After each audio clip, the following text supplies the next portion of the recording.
जय हिंद साथियों। आज आपको मैं ऐसी खबर बताने वाला हूं जिसे जानकर आपको भारतीय होने पर गर्व होने वाला है।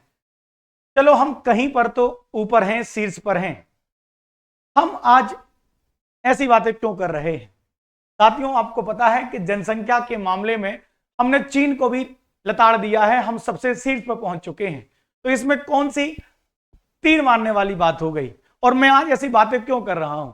तो साथियों, आज का ट्वीट है और आज की एक बहुत बड़ी न्यूज है पुतिन का बयान। जैसा आप देख रहे हैं, पुतिन ने अपने बयानों में कहा और अपने देश के नागरिकों से कहा कि प्रत्येक महिला को कम से कम 8 बच्चे पैदा करने चाहिए। अब भला पुतिन को यह बात करने की क्या आवश्यकता थी? और क्या केवल पुतिन ही है, यानी केवल एक रूसी है जो ऐसी बातें कर रहा है? तो बिल्कुल भी नहीं साथियों। अगर मैं बात करूं चाइना ने भी कह दिया कि कम से कम भाई 2 से 3 बच्चे तो पैदा करना ही पड़ेगा। अगर हम बात करें तो जापान भी उस दौड़ में पीछे नहीं है। जापान ने भी अपनी जनता से कहा है कि भाई बस बच्चे पैदा करो, अधिक से अधिक जितना हो सके। तो आखिर ऐसा क्यों हो रहा है और क्या कारण है कि रूस ने, जापान ने, चाइना ने लगातार बच्चे बढ़ाने की यानी जनसंख्या बढ़ाने की बात करी गई है? साथियों, किसी से छुपा नहीं है, आप जानते हैं, किसी से भी छुपा नहीं है। पहले मैं आपको बता दूं, अगर हम बात करें अपना इसके पहले जो युद्ध हुआ था, जिसे हम रसिया यूक्रेन युद्ध कहते हैं, इस रसिया यूक्रेन युद्ध में कम से कम 3 लाख से ज्यादा लोग मारे गए और घायल हैं। और मैं आपको बता दूं कि लगभग 9 लाख से ज्यादा तो लोग माइग्रेट कर गए, दूसरे देश में भागकर चले गए। और अभी भी यह युद्ध 647 दिन हो गए और यह युद्ध अभी भी कंटिन्यू चल रहा है। तो अब मुझे यह समझ में आया कि युद्ध की जैसी परिस्थितियां बन रही हैं तो कहीं ना कहीं हमारे रूस के राष्ट्रपति को यह लगा है कि भाई जनसंख्या तो ज्यादा से ज्यादा होनी ही चाहिए।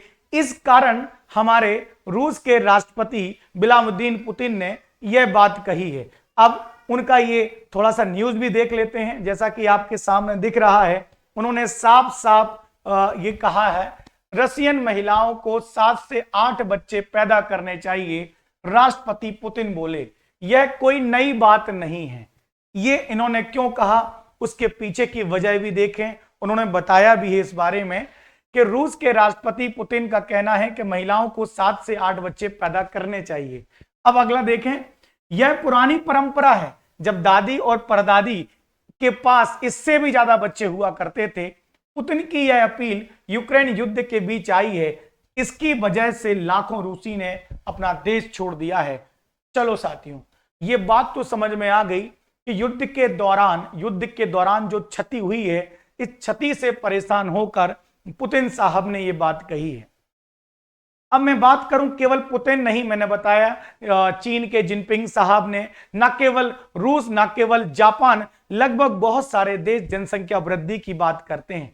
जहां तक मैं आपको बता दूं, हिटलर ने जर्मन महिलाओं से कहा था कि 10-10 बच्चे पैदा करो। इसके अलावा जर्मन में तो एक अलग से सुंदर महिलाओं का कैंप भी खोला गया था, जिसमें केवल सुंदर महिलाएं रहा करती थी, केवल बच्चे पैदा करने के लिए। और वहां पर एक विशेष प्रकार की नस्ल के युवा पैदा या बच्चे पैदा करते थे, ताकि वह सेना में आकर हमारे काम आ सके, यानी देश के काम आ सके। ये तो प्राचीन काल से ही चला आ रहा है।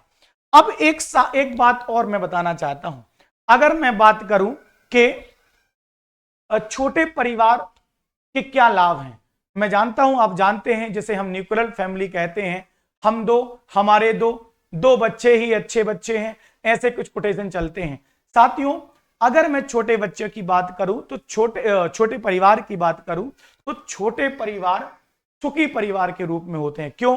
क्योंकि जो आमदनी होती है, उस आमदनी से आप एक बच्चे को या 2 बच्चों को बहुत ही अच्छे से पढ़ा सकते हो, उन्हें शिक्षित कर सकते हो, उनका लिविंग स्टैंडर्ड अच्छा रख सकते हो, खाने पीने की, स्वास्थ्य की सारी चीजों का विशेष ध्यान रख सकते हो।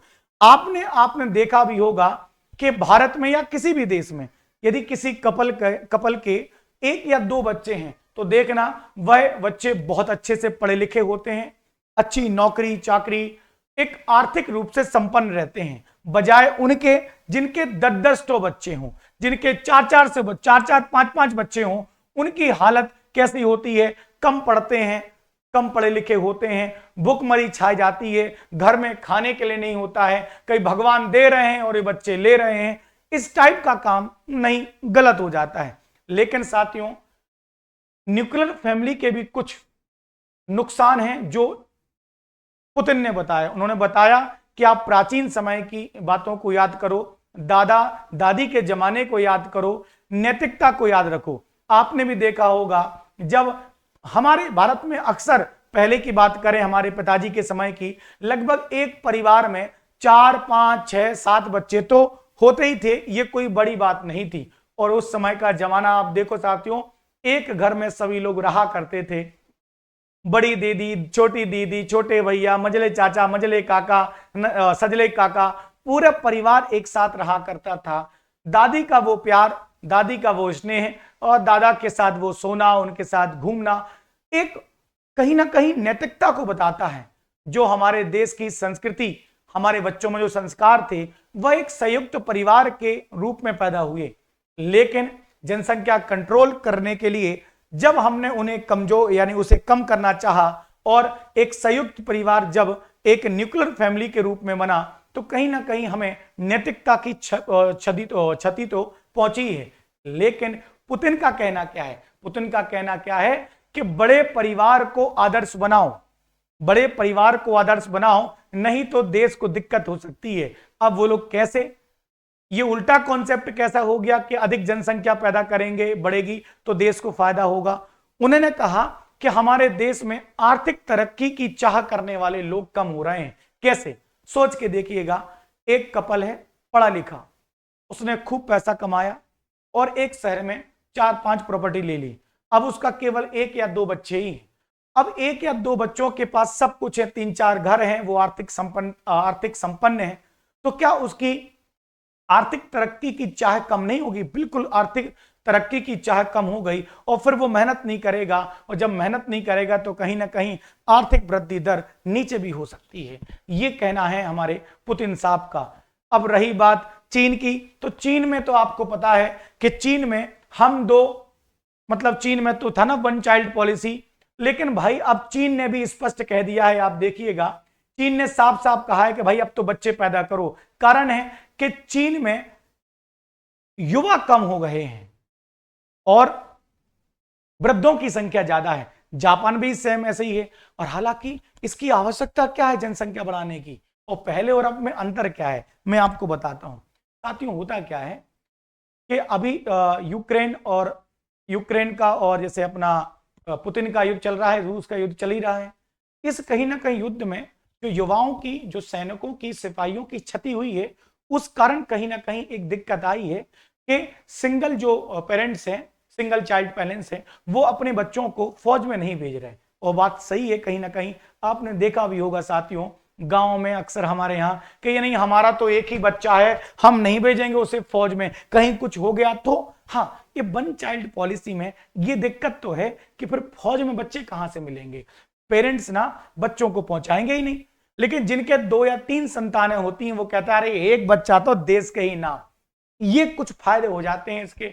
और इस मामले में भाई हमारा भारत किसी से कम नहीं है। ये देख रहे हैं, एक दूसरे देश कहीं जनसंख्या बढ़ाने की बात कर रहे हैं, लेकिन हमारे देश में अब जनसंख्या घटाने की बात हो रही है। कारण है अनावश्यक जनसंख्या का ओवरलोड, जिससे भुखमरी, बेरोजगारी, तमाम सारी स्वास्थ्य संबंधी चीजों में कमी हो रही है। आज आप देख लें, कोविड के दौरान हमने कितनी किल्लत महसूस की, कितनी परेशानी हुई। जितनी ऑक्सीजन की आवश्यकता थी, जितनी इंजेक्शन की दवाइयों की आवश्यकता थी, वो हमारे पास थे नहीं। जितने हमें बेड चाहिए थे हॉस्पिटल्स में, उतने बेड नहीं थे। तो कहीं ना कहीं एक जनसंख्या अधिक होने के अपने कुछ नुकसान हैं, लेकिन नैतिकता के रूप में देखा जाए तो कुछ फायदे भी होते हैं साथियों। अब देखते हैं कि रूस में पुतिन के बयान के बाद वहां के लोग क्या रिएक्शन देते हैं। बहुत बहुत धन्यवाद। जय हिंद, जय भारत साथियों।